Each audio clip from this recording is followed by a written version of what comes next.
युद्धकांड का भाग 3। मेघनाद का आगमन, शक्ति बाण से लक्ष्मण का मूर्छित होना, हनुमान जी द्वारा संजीवनी बूटी लाना और लक्ष्मण का अलौकिक पुनर्जीवन। प्रिय श्रोताओं, हमारी रामायण की यह पवित्र और भाग्य निर्धारक कथा अब अपने सबसे भीषण, रोमांचक और निर्णायक खंड युद्धकांड के तीसरे भाग में प्रवेश कर चुकी है। पिछले भाग में हमने देखा कि कैसे युद्ध का भयानक आरंभ हुआ और मर्यादा पुरुषोत्तम श्री राम, उनके छोटे भाई लक्ष्मण तथा प्रमुख वानर सेनापतियों ने रावण के अनेक शक्तिशाली सेनापतियों जैसे अकंपन, वज्रदंष्ट्र, धूम्राक्ष और प्रहस्त का एक एक करके वध कर दिया, जिससे रावण की सेना का मनोबल बुरी तरह टूट गया और उसे गहरा आघात लगा, मानो लंका के सुरक्षा स्तंभ एक एक करके ढह रहे हों। अब रावण के अहंकार और क्रोध की पराकाष्ठा है। वह जानता है कि अब उसके पास एक ही आशा बची है, उसका सबसे प्रिय, सबसे शक्तिशाली, मायावी और अजेय पुत्र मेघनाद, जिसे इंद्रजीत के नाम से भी जाना जाता है।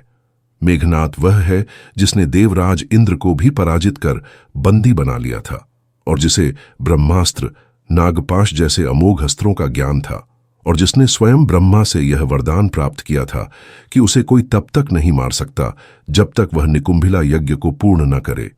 यह वह चरण है जहां युद्ध की तीव्रता अपने चरम पर पहुंच जाती है, जहां एक भयानक मायावी शक्ति का प्रदर्शन होता है।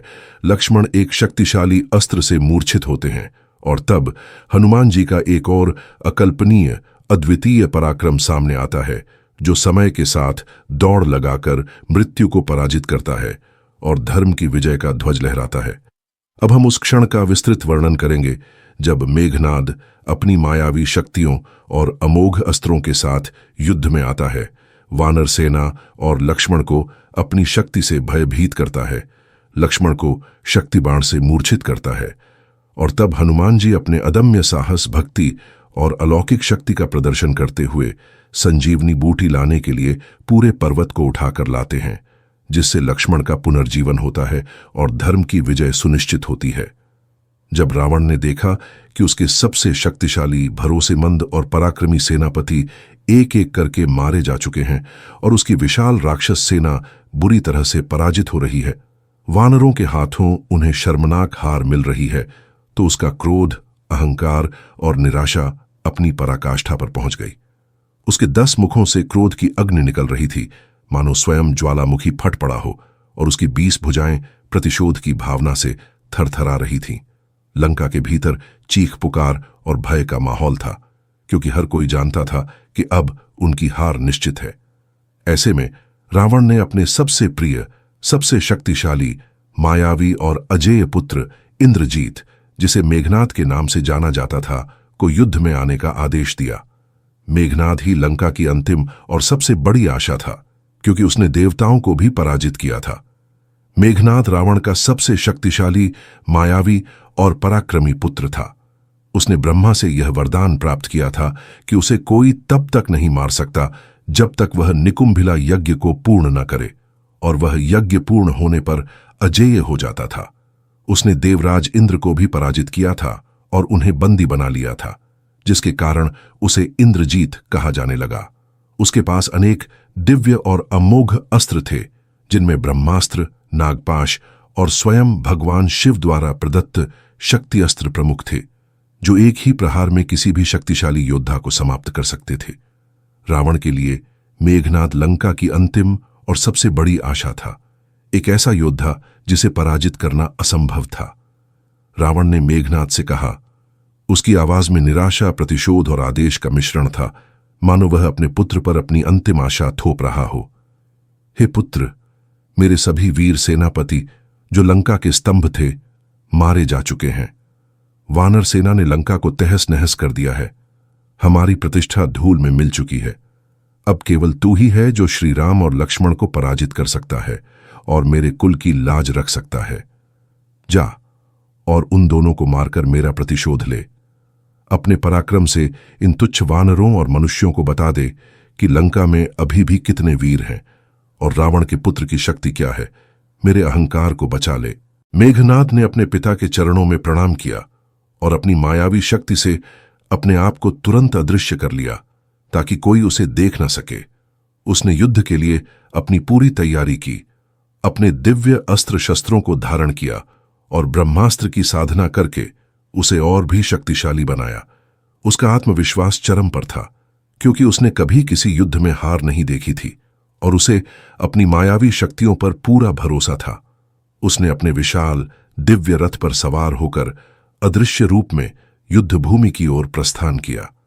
उसके आगमन से राक्षसों में कुछ आशा बंधी, उनके चेहरों पर थोड़ी चमक आई, लेकिन वानर सेना अभी भी निर्भीक थी, क्योंकि उन्हें नहीं पता था कि उनके सामने कौन आने वाला है और इस मायावी शत्रु से कैसे लड़ा जाए।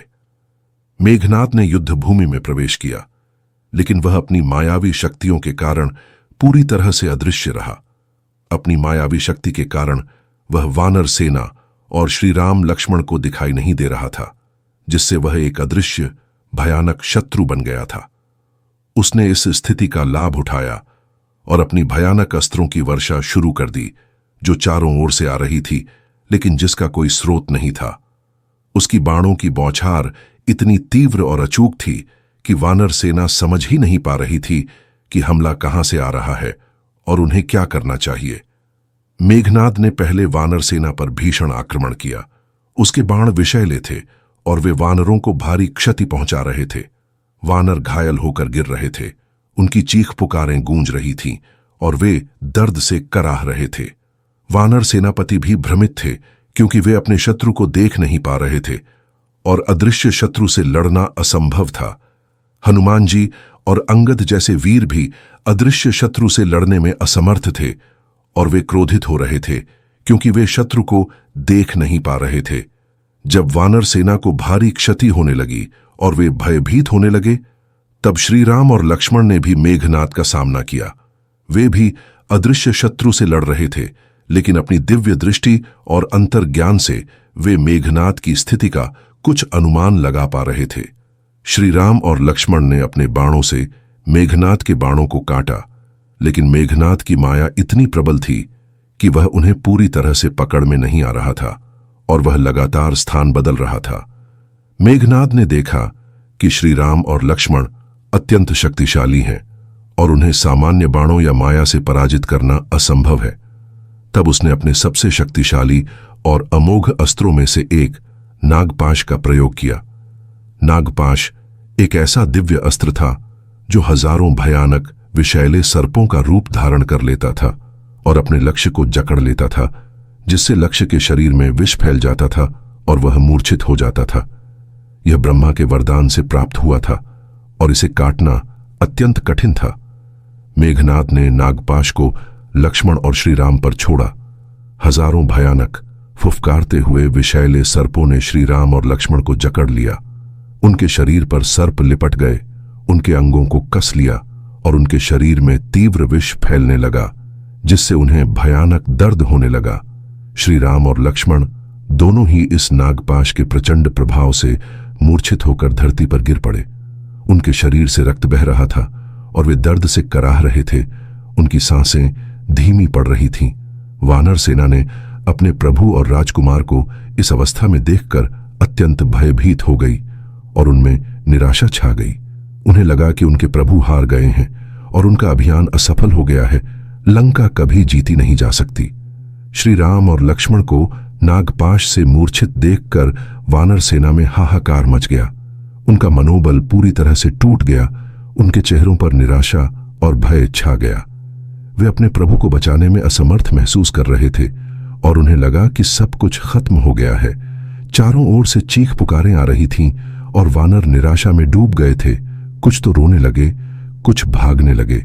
रावण की सेना ने इस अवसर का लाभ उठाया और वानर सेना पर और भी भीषण आक्रमण किया, जिससे वानर और भी भयभीत होकर भागने लगे और युद्ध भूमि पर राक्षसों का राज्य हो गया। इस गंभीर संकट के क्षण में, जब चारों ओर निराशा थी, केवल विभीषण ही थे जो धैर्य और आत्मविश्वास बनाए हुए थे। उन्होंने वानर सेना को शांत कराया और उन्हें विश्वास दिलाया कि श्री राम और लक्ष्मण को कुछ नहीं होगा, क्योंकि वे साक्षात भगवान हैं और यह केवल एक मायावी प्रभाव है। विभीषण ने कहा कि नागपाश केवल कुछ समय के लिए ही प्रभाव डाल सकता है और इसे काटने का उपाय है। उन्होंने बताया कि यह नागपाश स्वयं गरुड़ देव के शत्रु हैं और गरुड़ देव के आने से यह नागपाश तुरंत टूट जाएगा और सर्प भाग जाएंगे। विभीषण की बात सुनकर हनुमान जी ने अपनी शक्ति का प्रदर्शन किया और तुरंत गरुड़ देव का आह्वान किया। जैसे ही गरुड़ देव आकाश में अपने प्रचंड रूप में प्रकट हुए, उनकी प्रचंड शक्ति और भय से नागपाश के सर्प भयभीत होकर भागने लगे और उन्होंने श्रीराम और लक्ष्मण को तुरंत छोड़ दिया। श्रीराम और लक्ष्मण होश में आए, लेकिन वे अभी भी कमजोर थे और उनके शरीर में विष का प्रभाव था जिससे वे पूरी तरह से ठीक नहीं हुए थे। तब विभीषण ने बताया कि लक्ष्मण को शीघ्र ही उपचार की आवश्यकता है, अन्यथा उनका जीवन संकट में पड़ सकता है, क्योंकि विष का प्रभाव अभी भी है।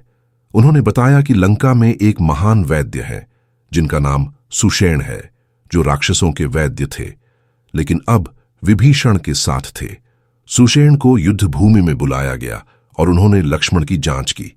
सुषेण ने बताया कि हिमालय पर्वत पर एक विशेष बूटी है जिसका नाम संजीवनी बूटी है। यह बूटी मृतप्राय व्यक्ति को भी जीवन दान दे सकती है और उसे पुनः शक्तिशाली बना सकती है। सुषेण ने कहा कि इस बूटी को शीघ्र ही लाना होगा, क्योंकि सूर्योदय होने से पहले यदि यह बूटी लक्ष्मण को नहीं मिली तो उन्हें बचाना असंभव होगा और उनका जीवन समाप्त हो जाएगा। इस गंभीर और समय सीमा वाले कार्य को करने के लिए केवल एक ही योद्धा था जिस पर श्री राम और सभी को पूर्ण विश्वास था, पवन पुत्र हनुमान जी।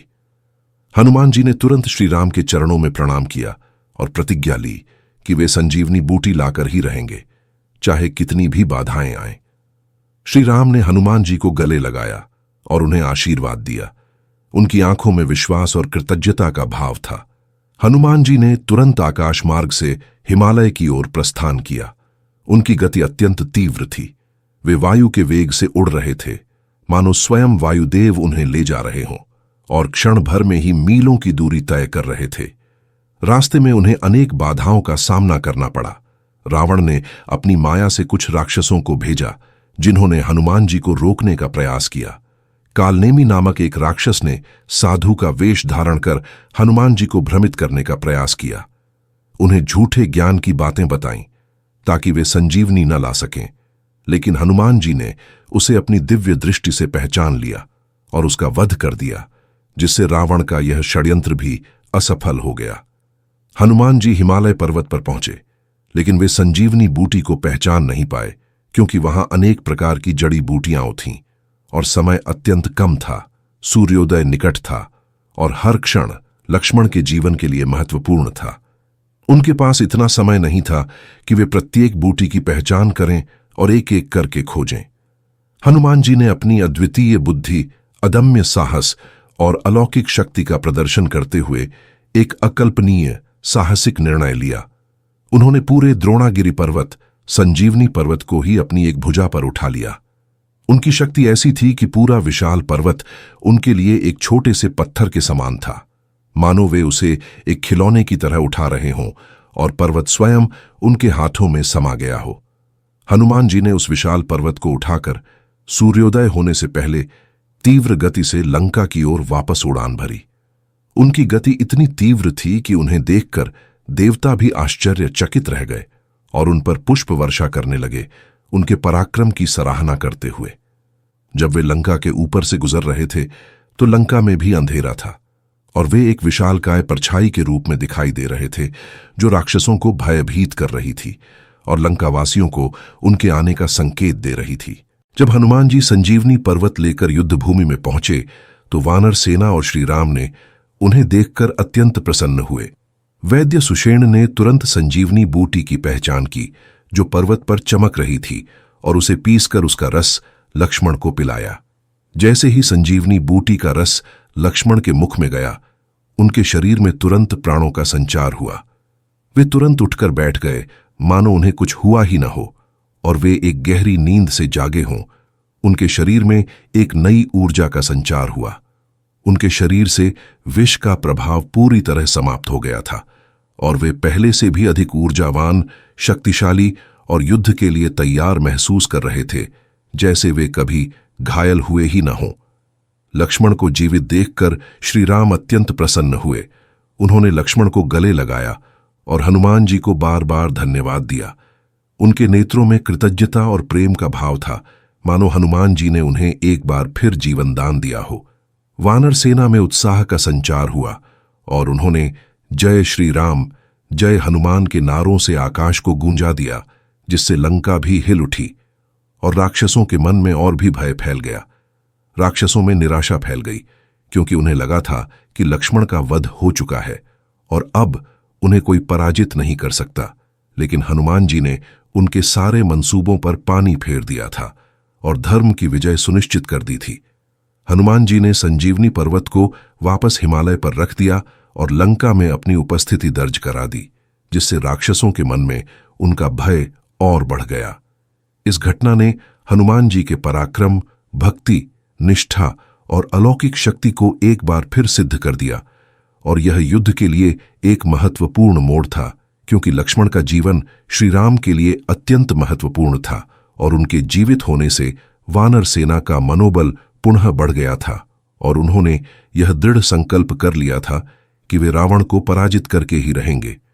युद्धकांड का यह तीसरा भाग यहां समाप्त होता है, जहां युद्ध की तीव्रता अपने चरम पर पहुंची और हनुमान जी के अकल्पनीय पराक्रम ने एक बार फिर धर्म की विजय का मार्ग प्रशस्त किया और अधर्म के अंधकार को दूर किया। अब हम युद्धकांड के अगले भाग में प्रवेश करेंगे, जहां रावण अपने सबसे विशाल अजेय योद्धा कुंभकर्ण को युद्ध में उतारेगा और युद्ध और भी भीषण होगा, जिससे श्री राम और उनकी सेना को एक नई और भयानक चुनौती का सामना करना पड़ेगा।